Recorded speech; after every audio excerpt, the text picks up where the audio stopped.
Hey everybody, thank you for joining us for this preview as we look forward to the 2026 UTD baseball season. I'm Lauren Schilling and I'm joined by baseball head coach Travis Graves and assistant coach Grant Friel. So coaches, first off, thank you for giving us your time to talk about this upcoming season. Absolutely. Thank you for having us. First one for you, Coach Graves, is you spent the last 7 seasons with the program as an assistant coach, but now you're getting to lead this program once Coach Shoemaker retired at the end of last season. What was kind of your process getting this head coaching position, and what are you looking forward to now that you're in charge of the team? You know, Shane kind of came to me in the summer and had some other opportunities and something that he wanted to explore, and was offered another job, and he's been coaching baseball for 30 years, and so he wanted to kind of take another avenue in life. And so, you know, he called me on a Sunday night and told me, hey, you know, I'm going to go ahead and take this different route, and the show's kind of yours. So that's kind of how I found out about it. And but from then, you know, nothing's really changed. Shane did a great job. He's established a wonderful culture here, and we're just trying to continue the success from what he's built. But I think, you know, my day-to-day assignments and duties and responsibilities have been the same since taking over. And then you're joined by Coach Friel. So this is your first year as assistant coach for the program. What drew you to this position, and what are you hoping to bring to the program specifically? Yeah, so I've known Coach Graves for probably the better half of 5 to 6 years now, and we've always talked about baseball.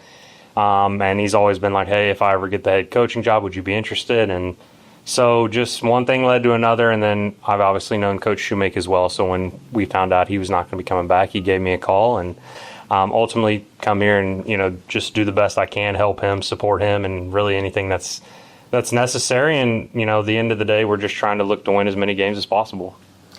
Before jumping into looking at this season, I feel like we have to talk about last season, because that baseball squad did some pretty remarkable things, had a record-setting 32-6 history. And when you're looking at all the success that they had last season, you're returning a lot of those players. What are you hoping to bring forward into this new level of competition? Just the continued success. You know, we have a lot of experience on the offensive side of the ball, a little younger, kind of on the pitching side, but just to continue with kind of the trend we started last year. Just those guys to continue to grow, to develop, and kind of adapt to the Division II lifestyle, the speed of the game, obviously the depth of the teams, being in one of the best conferences in the country. I think we just try and continue that success from last spring.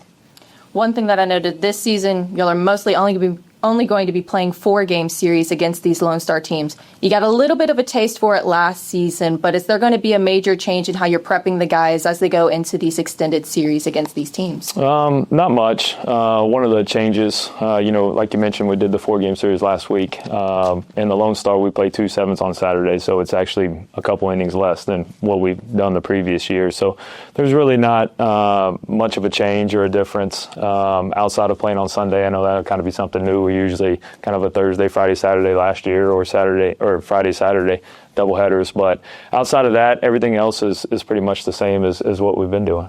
All right, and then going into this season, looking at your schedule, you've scheduled 5 series against the Lone Star teams that finished in the top 5 last season. So you're really making it challenging for you this first go around.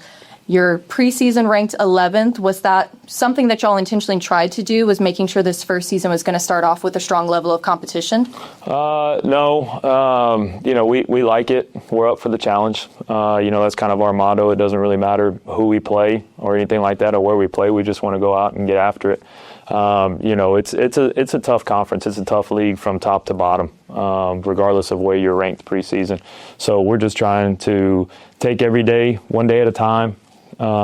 Again, continue to prepare our guys for the jump. Like I mentioned earlier, the speed of the game, the depth of the conference, playing on the road at some of these places will be obviously new and challenging for our team.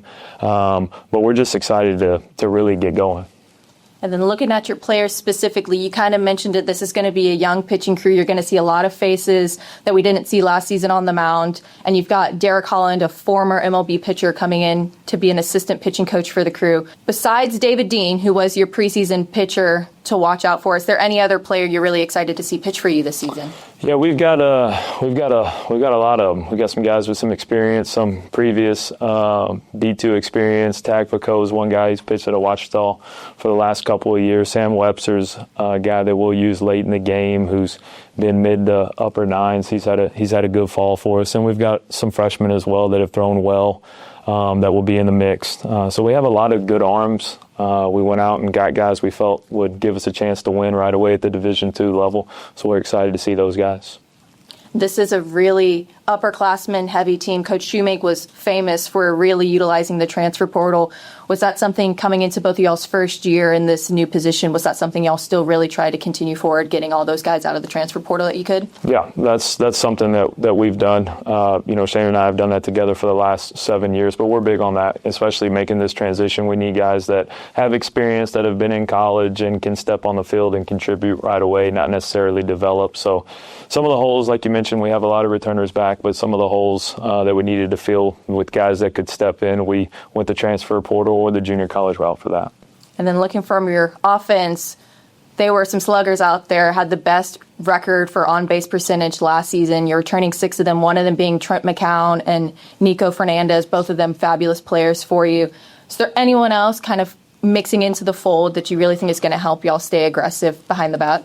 Yeah, Cole Kennison, who played a lot for us, he didn't get a chance to qualify for that. I think he was a little limited on at bats, had a back injury. But he's had a really good fall, really good spring, really good kid, competes, works hard every day. Like to see him have a good season. Along with Chris Benavidez, he transferred in from Sam Houston State. He's had a good fall as well, and we'll look for him to continue that. Alex Miller, first baseman that we got from Centenary, has had a good fall. He's unfortunately injured right now. Hope to get him back in a couple weeks. But I look for those guys to add to the depth of our lineup from last year. And then one last question for both of y'all. The Lone Star Conference is notorious for being one of the best conferences in Division II baseball. You're going to see a lot of quality teams. Is there any particular program you're really looking forward to, whether that's playing them here or at their home field? For me, it's really just everyone. Angelo's been really good. UT Tyler, Lubbock Christian, West Texas A&M, and the list goes on and on. The conference is packed every year. I'm excited to see these new venues and go play at them. Obviously, we're familiar with Sol Ross with being Division III with those guys. But I'm excited to go to Lubbock Christian. I've been to UT Tyler a couple of times, Angelo, West Texas, just to kind of change up the scenery a little bit, if you will. But again, to compete against those teams that perform well in the Lone Star. Yeah, I'm just excited to go play the highest level. We think this conference is the top one in the country. You can look at the past success of the top-end teams, and we're excited to play them, as well as everybody. New light, how things work, how the conference works, playing the series. I'm just super excited to go out there and compete every day at the end of the day. All right. Thank you, coaches, for your time. We're going to wish you all the best of luck with your baseball season. And thank you, everybody, for joining us for this 2026 spring preview of the UTD baseball season.